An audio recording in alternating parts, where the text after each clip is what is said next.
Excellent. Well, hello and welcome to the GGG podcast. Welcome to February. It is February. We are recording here on February 6th. I am Paul and I am joined by the illustrious Phil. Phil, how has your week been? And have you been getting up to some video gaming this last week? Hello, everybody. It's me, the illustrious Phil. I had the beautiful delight of getting COVID this past week, and so I was able to play a good amount of games. Most of my time was spent between Prince of Persia and the Pal World. I've just been slowly grinding my way through The one with Pal the World. pals. I set up a third base, I'll have you know, right by some copper mines. So things are looking up. Yeah, you got to get those mines going for the mid game. You need so much ore; it's crazy. You know what? It's been like one of those weeks where I was like, you know what? I'm glad I had these games to play. Really tied me over. I kind of wish it happened this week because I do think that there's a release that I'm excited about. But what have you been playing, Paul? Lots of Pal World. Yesterday I had to commit to taking a Pal World break. So I did not play Pal World at all. And it was good because I am definitely in the mid-game Pal World slump. I think I'm like level 36, 37. And it is just slowed down to a halt. Yeah. And so I'm a little bummed about that. But again, it's an early access game. And so I understand that, the pacing is not going to be as fleshed out as well as it should be. So, but I've been playing a lot of that, still having a lot of fun. But aside from that, I've been playing some more Enshrouded, which I brought up last week. So I've spent some more time with that. I am enjoying the game more. I'm going to hold firm with my initial comments, though. Like, very good game, hardcore Valheim. But the building mechanics, Menu heavy. It's just the building mechanics. They need to be streamlined, and I think as I talked about last week, like playing Pal World and like having the building being so simple, where it's like, oh, I have the resources in base. I don't need to actually go over and get the resources and grab them to build the thing. And the build menu is all one menu. It's not this menu and that menu and this menu and that menu. And so, with that being said, the amount of detail that you can do in this game as far as the building goes is really amazing. It's just is unfortunate that it's so time consuming. Down by the yeah. But honestly, having a lot of fun with it. It's this game is getting a lot of viewers on Twitch. It's getting very popular. I think it's only like 10,000 viewers less than Power World on Twitch right now. So Enshrouded, that's impressive. I would say Enshrouded, if you like survival crafting and a pinch of like Dark Souls, Enshrouded, definitely a game for you. So I've been playing that. Oh, and then I played some finals on Sunday. With my brother for his birthday. Shout out to you, Sean. Happy birthday. Had a lot of fun. Playing the final. We won the finals. So you won the final. We did. So that's always the goal when you play the finals. Well, Sean, this is illustrious Phil wishing you a happy birthday. Illustrious Phil's a new character brought to you by the voice COVID has given me. Yes. Brought to you by our sponsor, O's Booze. O's Booze. I will say for Pal World, what you can do if you want to ease up that slump, play with your world settings. Turn up the experience that you get. Turn up the amount of resources that you get from breaking stuff down. It speeds it up so much because I feel like I hit that slump too where I'm just like, gosh, I'm just looking for this one thing and it's taking, like, I'm just doing all these trips and it's unnecessary. Nah, just go in there and tweak those settings. Yeah. Makes it a lot easier. Yeah. Okay. Well, I mean, I'm playing on a dedicated server and I am not in charge of the server, so I will have to ask the server master. So, make your request, make a plea, write a formal letter. Yes, I will, yes. comments, and he's got a box. Okay, so all right. Before we get into the major releases this week, if you haven't already, please like and subscribe. Really trying to get to 300 subscribers. So let's hit that 300 subscriber mark. I'm all about it. And also something Phil and I are going to try and do is do a Helldivers 2 stream, which brings us right into our first major release this week, which is Helldivers 2 coming out in 2 days, or tomorrow night, really. So that's very exciting. It's tomorrow night at like 9 or whatever? I believe the official release is February 8th, not February 9th. Yes. So which means, for people on the West Coast, 9:00 p.m. Wednesday night for playing Helldivers. Yeah, I got it pre-downloaded and ready. Let's go. Cool. I am Same. excited. I had to clear some room on my PC, but now that crossplay is a thing, so however we're doing it, we can play and stream. We got it. I got the PlayStation camera. We're good. Yeah. I got all the equipment. Can I be honest with you? I bought the PlayStation camera as well, and I was like, this is gonna come in so handy. Never used it. I still have it. Helldivers 2, very excited. This is obviously the sort of Starship Troopers, the game, but not Starship Troopers. It's like bullet hell, but third-person shooter. You've got these objectives. Friendly fire is turned on, so there's so many funny moments that could happen. And the game, like, I'm kind of a dork here, but the game just looks cool. Like, I like the aesthetic of that armor and the capes and all the weapons. Like, yeah, very into it. It's like it kind of feels like the aesthetic kind of reminds me of like Destiny, but it's like ODST Destiny, where it's like you're not a guardian, you're just a guy. So you're just a guardian. Yeah, you're a guardian. That's great. I love that. Oh my god. Hashtag guardians. I will say, if you want to get Helldivers 2 for a little bit of a discount and you're playing on PC, check out Green Man Gaming. Ooh. I believe it brings the total down to like $33 if you use just their general code. And that activates on Steam. Really, really great service to get new games for a little bit cheaper. So, heck yeah. Yeah. Right on. Yeah, I guess I want to talk about Helldivers, but I haven't played it yet. So I guess we should probably hold off-ish. Yeah. And maybe next week that could be like, unless something crazy happens, that could be like our main topic is our thoughts on Helldivers, a mini review or something, if you will. Yes, I agree. That sounds excellent. But very excited. It is probably the most excited video game I'm excited for that is for sure coming out this year. And honestly, Warner Brothers, if you're listening, this is how you do games as a service. You make a game that is mission based, where you do missions, and then you don't charge full price for it, and then you do seasons. Oh my god! Don't be weird about it, Warner Brothers. And I know that's very difficult, based on some of the Mortal Kombat stuff you did, even where the voice didn't come with the character. Awesome, great work. Yes.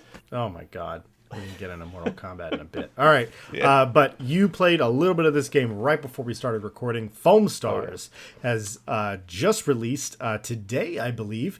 And this is a free game through PlayStation Plus, and it will continue to be free for the next 3 months, I want to say. Oh, really? That's cool. Nice. And then after that period, you will have to buy it as a normal game.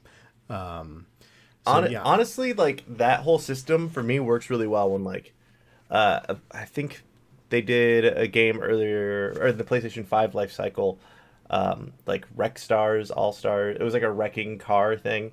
And I downloaded it immediately because the first time it ever happened for me was Rocket League. And I got that for free, and I have played probably a good 500 hours of Rocket League since then. Rocket League, Fall Guys did it like that. That's right. Huge success. Yeah. So PlayStation Plus is really kind of worth its weight in that respect. And the fact they kind of put a lot into Foamstars, or in terms of their marketing for Foamstars, makes me think it should be pretty good. That said, I played the tutorial pretty much, and it seems fun. It seems like it's got a lot of style.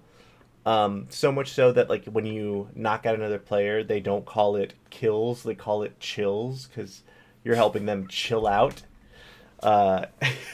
Just call it an elimination. Eliminations. That's all you need to do. I think chills is gonna stick. What are you talking about? It's definitely gonna be what everyone's gonna call it. But no, it's got a lot of style and a lot of like. I don't mean this in a bad way, but like just fun Japanese weirdness that I am all about. Okay. All right. Yeah. Is it Japanese developer? I believe it's Square, right? Or it's I wasn't sure who was making it. I'd forgotten. Okay. I'll look that up. Like I'm a PlayStation Plus subscriber. I'm definitely gonna download it. Maybe we can play some Foamstars in anticipation for Helldivers to release. Let's see. It looks Toy Logic actually made it. They are headquartered in Toshima City, Tokyo, Japan. So okay. Yeah. Yeah. Quite Japanese. Yes. After they told me that the kills were called chills, they said, "We like to have a party here, so make sure to keep it fun and courteous." So I'm very excited for this game. I love the attitude. So, okay. All right. And then last on our release list for this week is The Inquisitor, which I almost did not include in this week's release, but it was on the front page of IGN, so I had a hard time ignoring it. But this is a detective game. Essentially you're hunting a vampire. It's you work for the church. You're an Inquisitor, and I don't know. The game looks pretty rough, to be honest. The graphics look pretty bad. The animation looks pretty dated. And from all the reviews and the Metacritic score for it, it's not doing too well. So if you're really into detective games, maybe this is your thing. But from what multiple review sources that I have seen have said is that the game kind of connects the dots for you, and you're just kind of following the linear path. So it's not really as detective-y as you'd be. like. Yeah. There's another game, I believe it's called it might be called Inquisitorious or something like that. That sounds like Warhammer right now. Yes, it did. No, it is a roguelike first-person game where you're a witch hunter. Maybe it's called Witchfire. Just released recently, but it seems like this.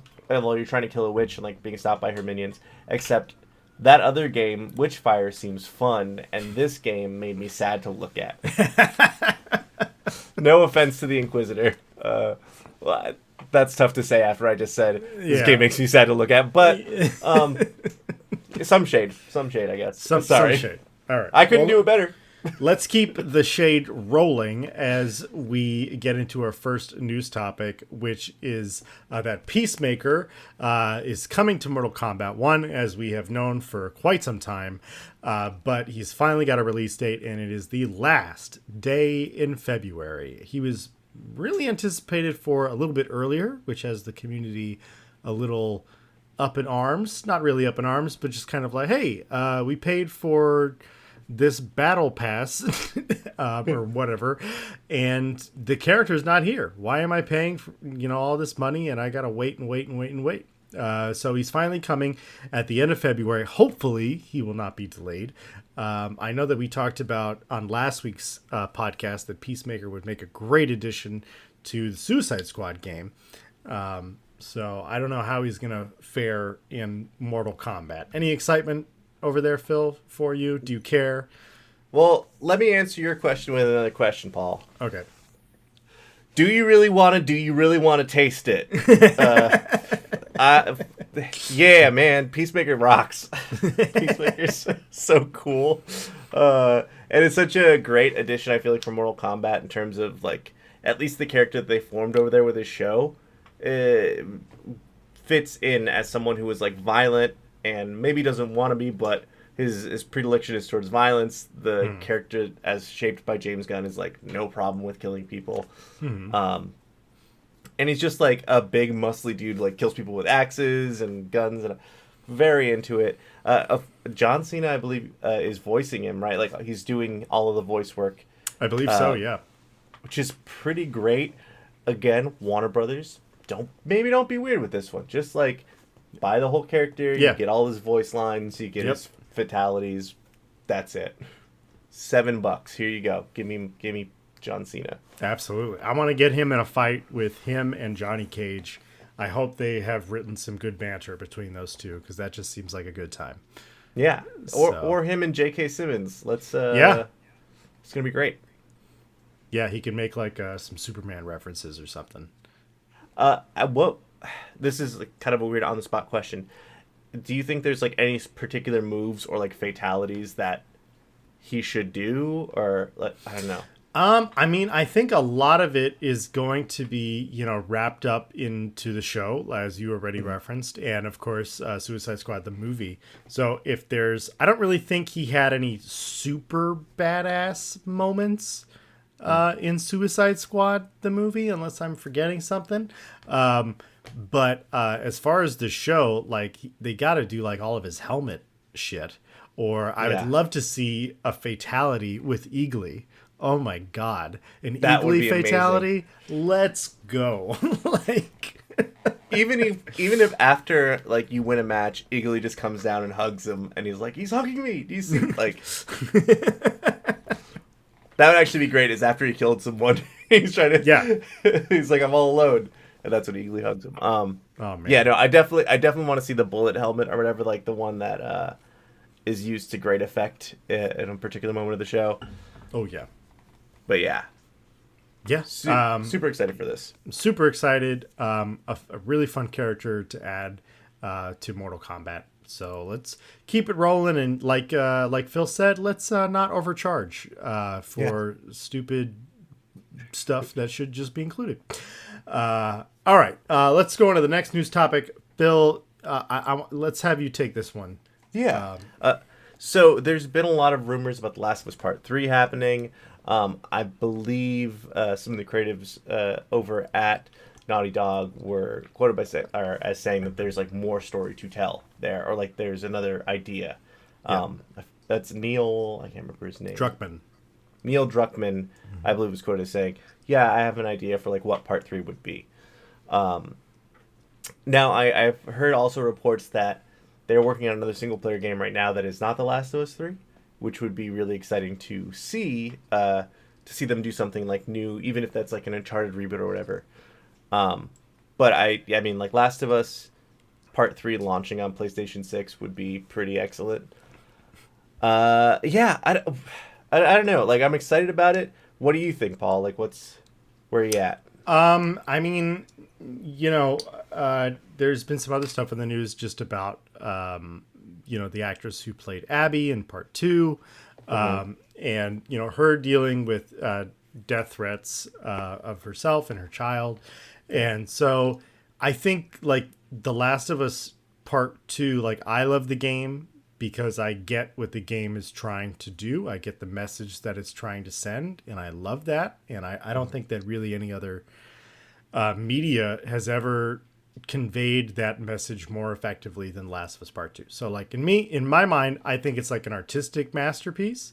As like a video game, I can understand certain people's complaints with it. So like I think we even saw after the re-release of Part 2, we got more backlash again. So, like, I know that me personally, I would love to see whatever his idea and concept is for Last of Us Part 3. I don't think it's necessary. I think you could leave it there. I don't know how you top what you've already done, unless, I don't know. I'm not going to doubt him because, obviously he's a very talented writer and artist.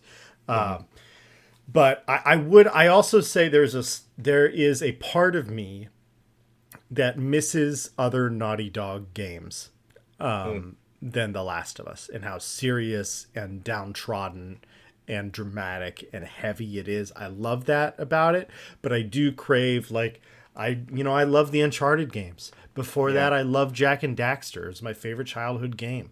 And then before that, I love Crash Bandicoot. And obviously, I'm not saying that Naughty Dog should go through a regression, of what they've evolved to be. But I do miss a lighter, a funner side that I feel like Naughty Dog hasn't had in a while. So I selfishly want them to either do a new IP or, like, let's remake Jack and Daxter. Let's go. Hey, Jack and Daxter remake would be sick. I think for the sake of the mental state of the people who work at Naughty Dog, maybe don't do one that has as much death in it. That's maybe a little bit more fun. Sure. But also, I'm very thankful. I guess the other part of it is maybe they'll get less death threats as well for having worked on something that's not offensive to some, let's be frank, absolute babies out there. I think the question for me is, like, do we deserve a Last of Us Part 3? I think that story is not done yet. Like, where it leaves off, we're kind of in this place that, there's some hope, but also there is so much dread in the life of the character we've been following the whole time, which is Ellie. Right. That I want to see, like, that sort of, it's like you're waiting for a chord to resolve. Like, sure. I know there's more to this. Do you think it would still revolve around Ellie? I think so. Yeah. I think her being immune. Here's my hope for The Last of Us Part 3. Ellie and Abby working together. Maybe inadvertently, or not. What's the wrong word? Maybe against their will at first, but they become buddies. Then they fall in love, and then Ellie dies and, like, reignites humanity, or, like, makes the cure, whatever it needs to do. I think you're pushing it with the love. I was on board for everything else. Here's my thing. I just want everybody who's upset at Abby to get over it, to get their nose rubbed in it even more, and, like, have Abby, like, maybe catch a bazooka bolt and, like, turn it back at Wesker. I don't, like, I don't know what they're going to do with Last of Us Part 3. I think tying it into Resident Evil is probably the right move. But, I think that's the... Like, I really do want a Part 3, but I'm willing to wait for it. Like, each time I play one of those games, it's such a heavy hit. The first one less so. The first one I can actually play more frequently. And it's got those heavy notes in it, but I'm still, like, it ends with this place where you're kind of, like, sad, but also, at least both of them are happy. And then the second one is just like watching The Dark Knight, where you're like, okay, great movie, but damn, what a gut punch. Like, yeah. So yeah, I'm very excited to see that Last of Us Part 3 is at least on their minds, and they're not like, yeah, we're done. But. Yeah, I mean, they kind of hinted at that it would be a while, so I am curious to see if Naughty Dog is working on something else. Yeah. So very, very curious about that. All right, let's keep it rolling. So we got Skull and Bones, another February game coming out. One Phil is so excited for. He decided to subscribe to Ubisoft Plus. So I'm not playing a single thing until I can play Skull and Bones. But for those who are not as enthusiastic about subscribing to Ubisoft Plus, Skull and Bones is going to be having an open beta weekend this weekend from February 8th to February 11th. And so if you want a final chance to check out the game in its most polished form, I believe its official release date is February 16th. So they're probably not going to do too much updating in between, then and the 16th. So if you really want to check out the game, now's your chance to do it for free. Will you be checking this out, or are you just going to wait to the final product? What do you think? If I can, I'll be playing Helldivers 2. Yeah. Additionally, this weekend there's also going to be a little bit of an event going on Oh, called really? the Superb Bowl. Oh, yes. It was a Taylor Yeah. Swift concert, right? No, it's actually Usher, but Oh. we're hoping Taylor shows up. Uh, but we're hoping she shows up, marries Travis Kelce on the field, and then embraces Joe Biden. Oh my God! Wow. Sorry, I've been following the whole Taylor Swift conspiracy, and it's hilarious. Yeah. But I don't know if this is like I feel bad for this game in a way that I kind of felt bad for Suicide Squad last week until we were talking about it a little bit before the show, which is a bummer. But yeah, I want Skull and Bones to at least find its audience, and this feels like an attempt for them to get that to happen. I don't know if that's going to necessarily happen. I don't know why on earth they were like, let's do open beta this weekend. Like, I get that Ubisoft is a European company, and they have offices all over the world. But like, the American audience is huge, as Pow World will tell you, and Americans want guns. So like to be like, yeah, let's do this during the Super Bowl, and I'm sure we're gonna have lots of people playing. Is kind of, I guess maybe they think, the two audiences don't overlap that much. And I think there's, I think there's some truth to that. But I don't know. I'm going to be pretty busy this weekend. I don't know if I'm going to be able to play it. And if I do have time to play video games, I'm probably going to want to play Helldivers or play something else. So Foamstars, obviously. And so yeah, I'm curious. I've played several versions of this game in several betas, and I will say it has gotten better every single time I've played it. So that's good.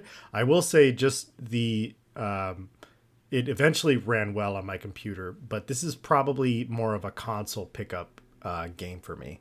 Also, the controls, the game just seems organized that the UI seems like this is a controller game. This is not a mouse and keyboard game because I don't need to be ultra precise. It's for me, I want to play like shooters or competitive games on mouse and keyboard because I feel like I can be more precise, even though with aim assist, I know that that's not necessarily true anymore. But whatever.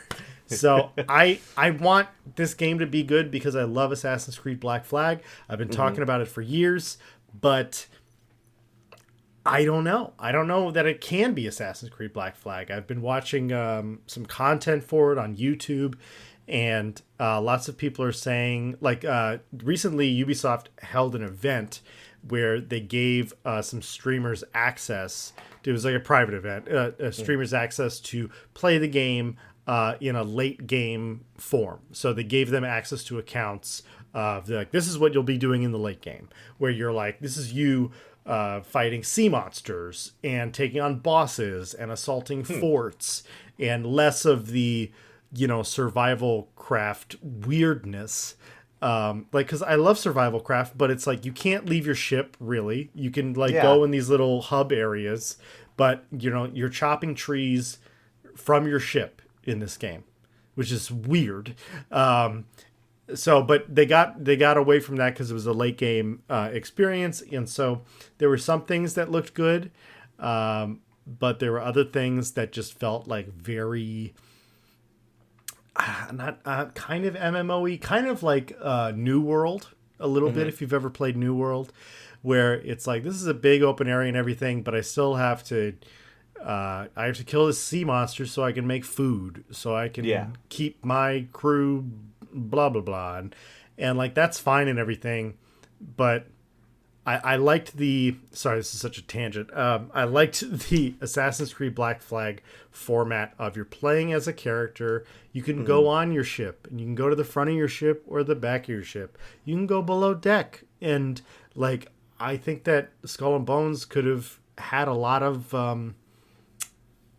cool features where it's like, oh, you could design the interior of your ship. Yeah. Or upgrade different levels of the interior of your ship. I think there's a lot of issues with this game. Like, Yeah. I don't know.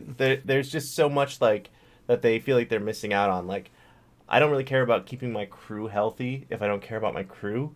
Right. And if they're just sort of like NPCs that like you see and sometimes you don't. Yeah. That they would need to like make this game, I feel like a single player game, but do sort of the XCOM treatment where you're getting new crew members with certain bonuses.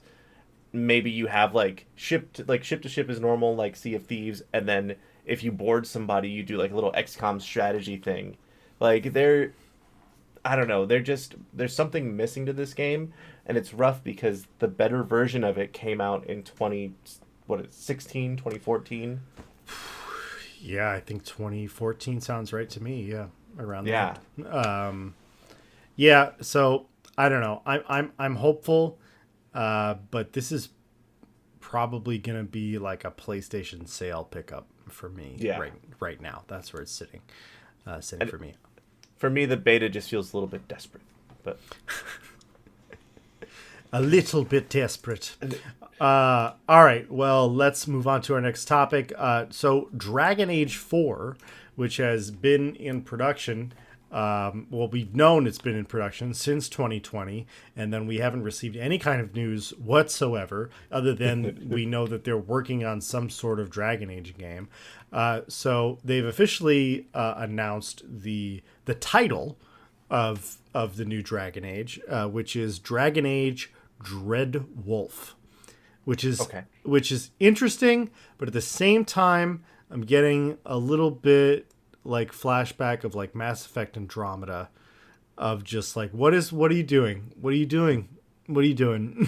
Like, maybe call it Dragon Age 4. We're fine. We're adults. Just call it the next game. Just do the next game. So based on my guess, your character is going to be the Dreadwolf. That's like it'll be like your title, you know. Yes, you are the dragon. I'm sorry, the Dreadwolf, not the Dragonborn. Excuse me. Not the Dragonborn, not the Spectre, not the. Yeah, I am very excited for it because I love Dragon Age 3. Weirdly enough, I played 1, it didn't stick with me. I played 2, I didn't finish it, but 3, man, I dug into 3. You're talking about Inquisition? Inquisition, yeah. Yes. Okay. And I guess that one wasn't technically like, was it Dragon Age 3 Inquisition or Dragon Age Inquisition? Yeah, I think it was just Inquisition. Yeah, I think they got rid of Dragon Age once. So okay, so we're wrong about that. But regardless, I am a little bit worried. We don't know really any details other than it plans to come out on all available consoles. Obviously not the Switch, but as most things don't. But all the normal ones. So that's cool, I guess. What do you think? I don't know. I'm trying to wrap my head around improvements that they could make, because a big improvement was the gameplay, that they were very adamant on improving in each iteration of the game, because Dragon Age 1, as you just alluded to, kind of a slog to get through.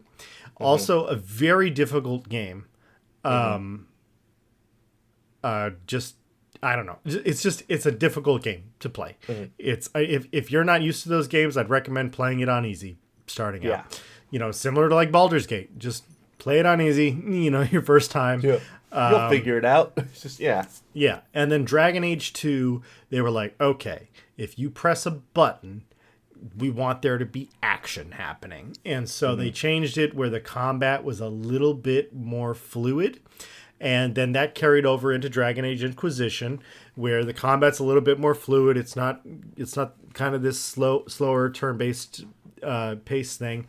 So do you think, I guess what I'm asking is, do you think they're going to try and like give this the Final Fantasy treatment, where they're going to try and bring the gameplay and the combat up to a place of like where it is in Mass Effect, where it's just real-time combat, as opposed to, I know if I do this, I'm going to do this combo. Bum, bum, bum, bum.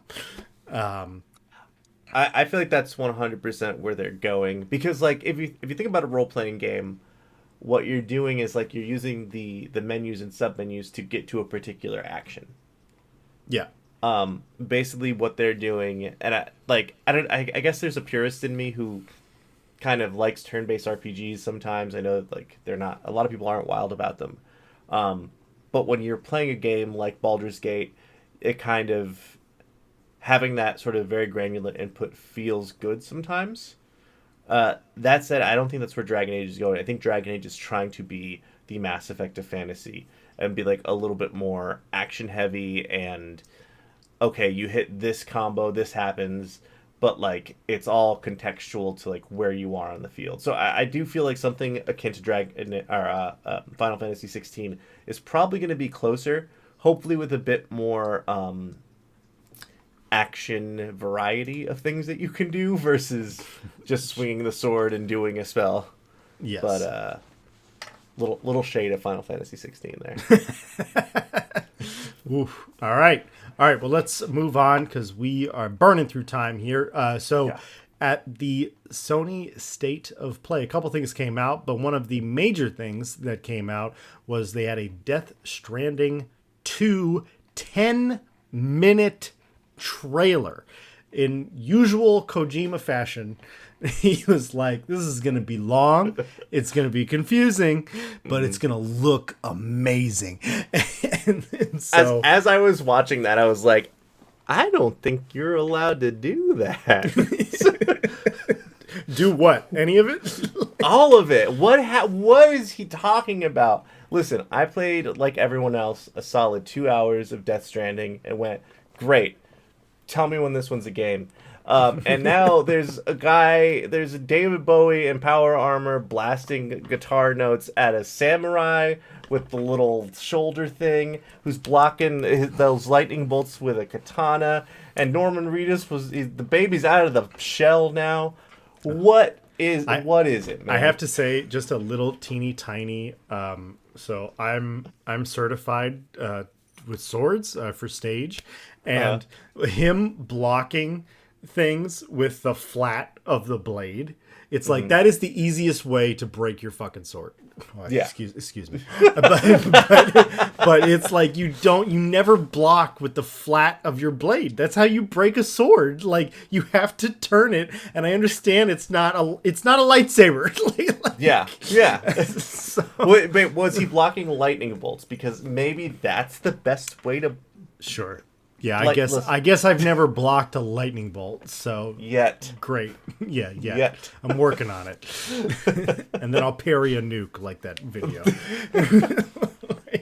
I have to say, like, as weird as this game is, and like I think that Kojima should just make digital movies as opposed to making games, but that's just my opinion.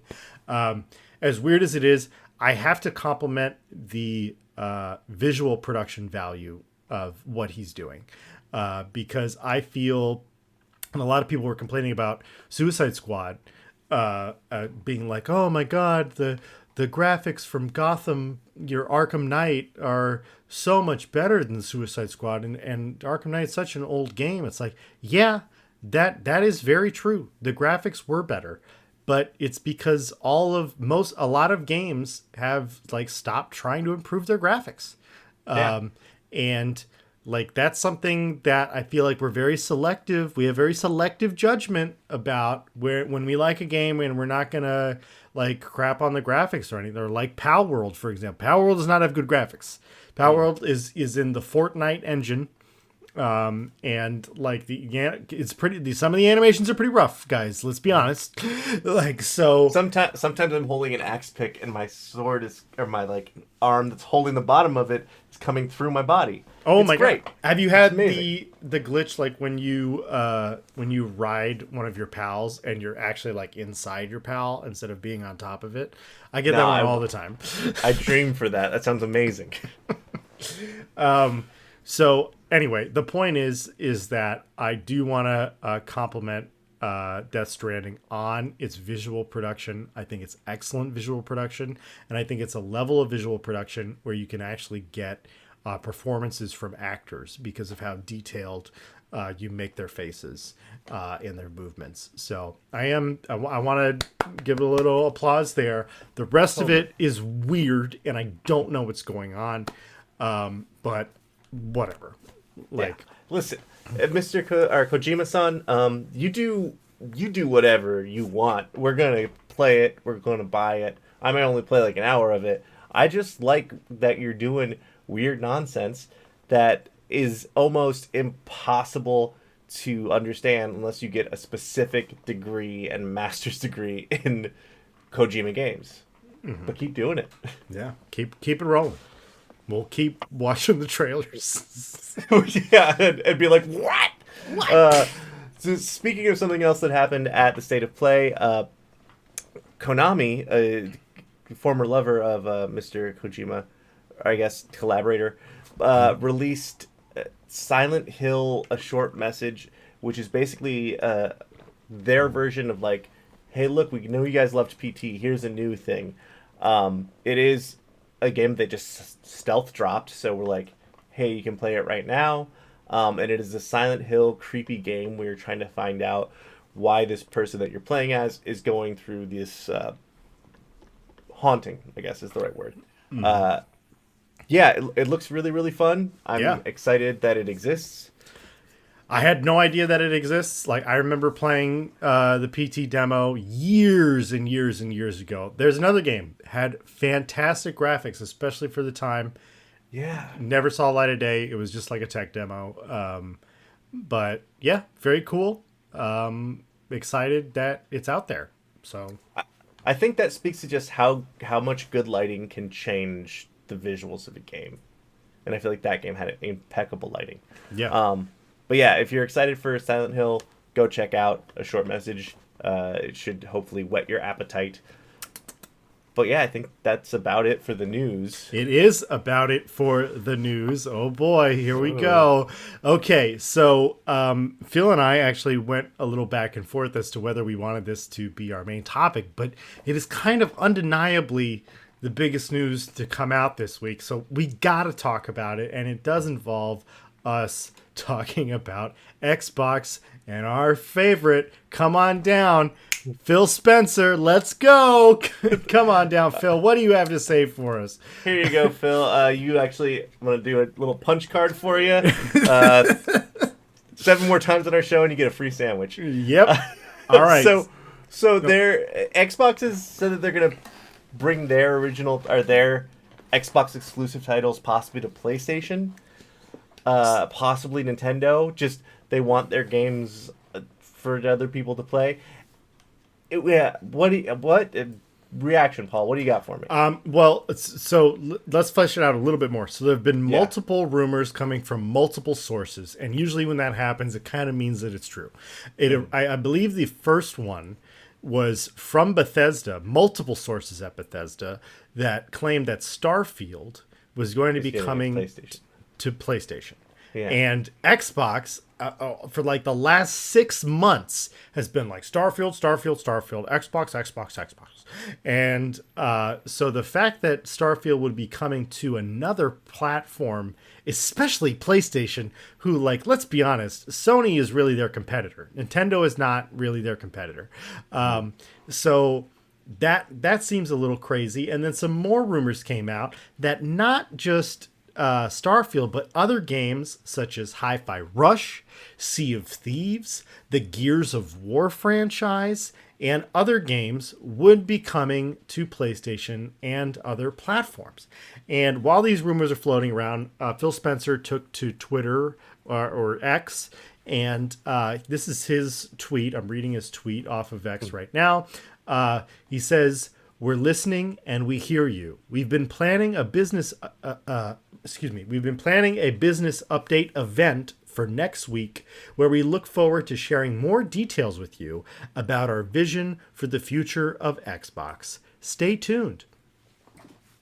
First of all, I hate that first sentence. Yeah. Not to tear this tweet apart. And we hear you. We hear you. No, you can say we hear you. You're not listening, though. You're not, man, I don't know. Listen, Xbox. Honestly, zag on them. Do what they don't expect. Release all of your games on PlayStation for free. Do it. That'll get your name out there. But it's crazy, right? Like, it seems crazy, but also not completely out of left field for Xbox, because they have all their games on PC. Like, they're like, everything that works on Xbox works on PC. Boom.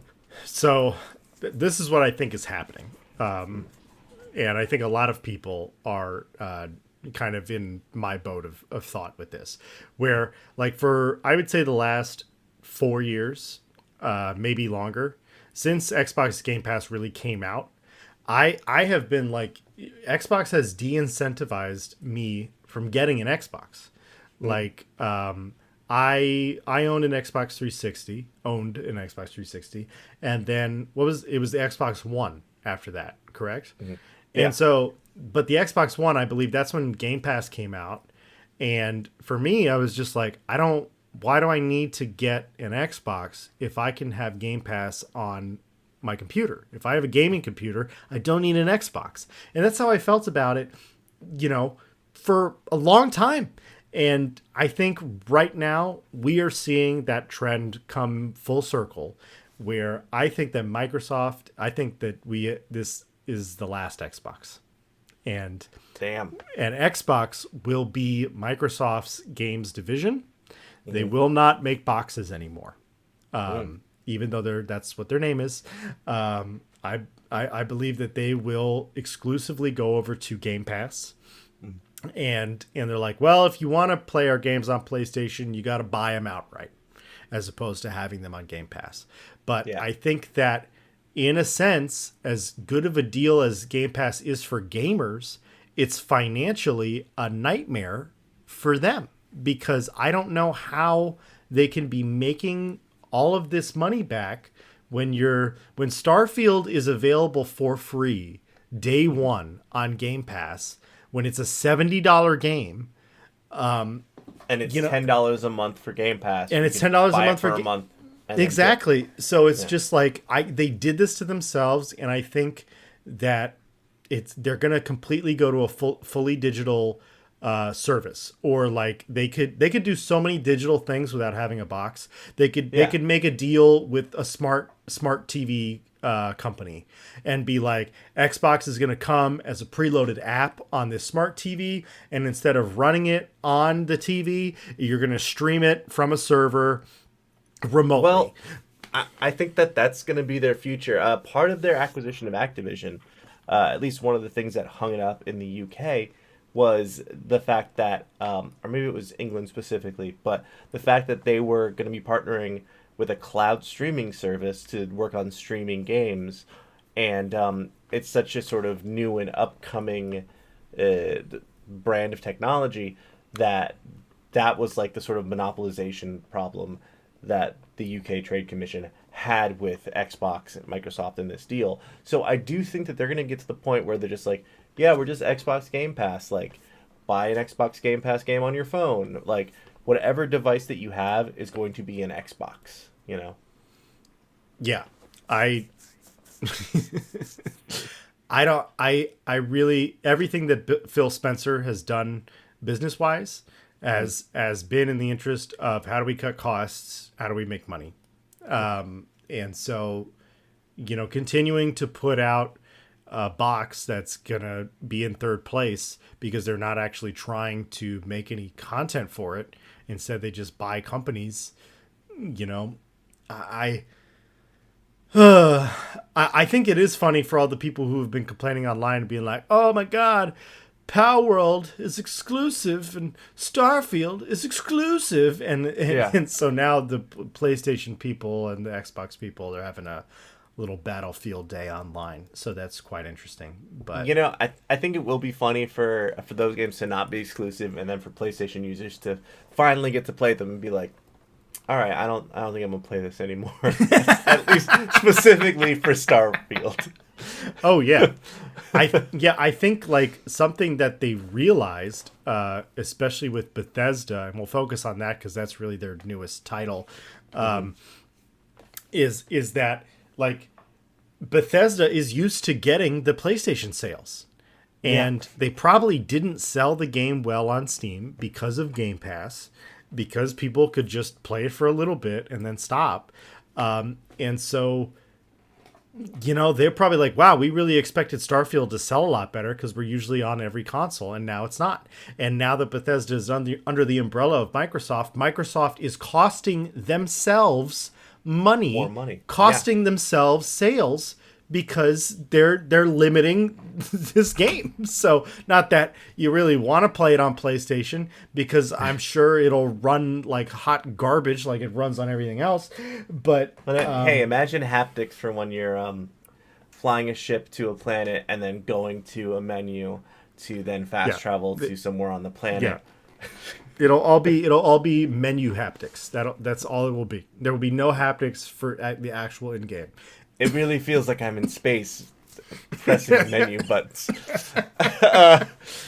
Yeah, I mean, okay, I don't know. It's just such a crazy thing, but it also feels like kind of inevitability, because I think Xbox has been trying to more go wide rather than focus on something in particular. Like Nintendo and PlayStation, maybe Xbox is even trying to get out of like competing with PlayStation as much as just being like a lamprey on the bottom of the shark that is PlayStation, where it's just part of a symbiotic creature or ecosystem that's like eating little bits of food off of the PlayStation and PC, which I wouldn't be upset at. Like, I love some Microsoft games. I love that Xbox has Game Pass. Like, it gives me the opportunity to play a lot of things that I might not otherwise play. Yeah. Yeah, I don't know. Xbox needs to figure something out here, and if this is their Hail Mary, like, hey Mary, maybe I mean, I don't know if this is I would call it a Hail Mary as much as it's just like, all right, I'm gonna head out. Like, I'm calling it. Like, I'll make my money on the side. Like, I want to go back to making Microsoft Word. I mean, to me, like, I know that on this podcast I've piled so much heap on Microsoft, and I'll be honest, it's primarily for Phil Spencer, because again, there are some Xbox games that I really enjoy. I'm a huge fan of the Gears of War series. I thought Hi-Fi Rush was an underrated game. Like, I as much as I hate on Starfield, I still played 100 hours of it, so there was something there I liked. But I think that this has been a catastrophic failure, and if Xbox was owned by any other company than Microsoft, they would have gone out of business years ago. But thankfully, because it is owned by Microsoft's able to pump money into it and keep it going. But you just brought up like, what market have they been going after? Because I feel like Sony's like, all right, we're gonna get exclusives for COD, so we have some sort of multiplayer, presence.